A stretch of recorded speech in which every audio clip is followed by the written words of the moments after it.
Hello friends, welcome to my YouTube channel. तो आज के इस वीडियो में मैं आपके लिए पार्ट 3 लेके आई हूँ। तो चलिए स्टार्ट करते हैं पोएम 3 की एक्सप्लेनेशन विद मीनिंग। बिहसी लखनऊ बोले मृदु बानी, अहो मुनीसु महाबट मानी। पुनी पुनी मोही दिखाऊ कुठारू, चहत उड़ावन फूके पहाड़ू।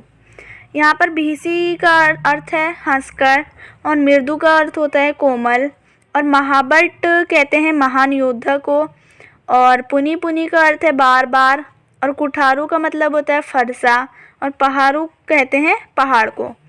तो यहाँ पर जो है लक्ष्मण जी हंसकर अपनी मधुर वाणी में बोलते हैं, हे मुनि, आप अपने आप को बहुत बड़ा योद्धा समझते हैं, इसलिए मुझे बार बार कुल्हाड़ी यानी फरसा दिखा रहे हैं। ऐसा लग रहा है मानो आप फूंक मारकर ही पहाड़ को उड़ा देना चाहते हों। इहाँ कुम्हड़ बतिया कोई नाही, जे तरजनी देखी मरी जाही। देखी कुठारू सरासन बाना, मैं कुछ कहा सहित अभिमाना। यहाँ पर कुम्हड़ बतिया का मतलब होता है डरपोक, और तरजनी का अर्थ होता है फरसा, या हम इसे एक छोटी उंगली के समान भी कह सकते हैं। सरासर का मतलब होता है धनुष, और अभिमाना का अर्थ होता है गर्व। यहाँ पर लक्ष्मण कहते हैं कि यहाँ कोई डरपोक नहीं है जो आपका फरसा देखकर ही डर जाए, या फिर हम एक और मतलब निकाल सकते हैं इसका कि यहाँ पर कोई डरपोक नहीं है जो आपकी छोटी उंगली को देखकर ही डर जाए। आपके धनुष को देखकर, आपके फरसे को देखकर ही मैंने ये बात इतने गर्व से कही। भृंगु सुत समूह जी जैनु बिलो की, जो कुछ कहूँ सहोरिस रो की। सुर मही सुर हरिजन अरु गाई, हमरे कुल इन पर ना सुराई।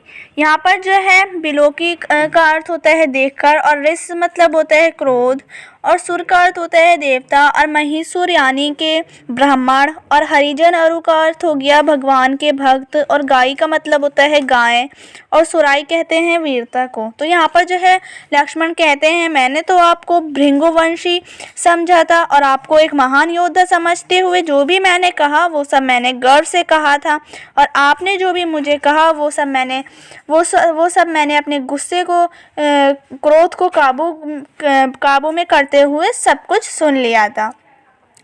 फिर कहते हैं कि फिर कहते हैं कि यहाँ पर देवता, ब्राह्मण, हरिजन और गाय, इन सब पर हमारे कुल के लोग अपनी वीरता नहीं दिखाते हैं। बधे पापू अब कीर्ति हारे, मारतहु पाप परी तुम्हारे। कोटि कुलिस सम बचनु तुम्हारा, व्यर धरु धनुबान कुठारा। यहाँ पर जो है अपकीर्ति का अर्थ होता है अपमान, और पा का मतलब होता है पैर, और कुलिस का मतलब होता है कठोर। फिर यहाँ पर लक्ष्मण कहते हैं, यदि हम इनसे हार जाते हैं तो हमारा बड़ा ही अपमान होता है, और यदि हम इन्हें मार देते हैं तो हमें पाप लग जाता है। इसलिए यदि आप भी मुझे मारेंगे तो भी मैं आपके पैर ही पड़ूंगा।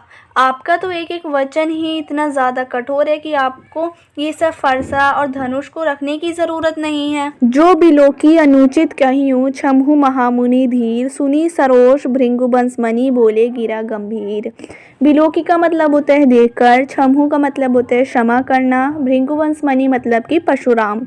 फिर यहाँ पर लक्ष्मण कहते हैं, हे प्रभु, आपके धनुष बाण और कुठार फरसे को देखकर अगर मैंने कुछ भी अनुचित कह दिया हो तो ए मुनि, आप मुझे क्षमा कीजिए। ये सब सुनकर जो भृंगुवंश मणि है, मतलब कि जो परशुराम हैं, वो बहुत ज़्यादा गंभीर हो जाते हैं। तो यहाँ पर हमारा ये 3rd पैराग्राफ की एक्सप्लेनेशन खत्म होती है। आई होप आपको समझ आए होगी, and if you like the video then please share it and don't forget to subscribe my channel. Thanks for watching.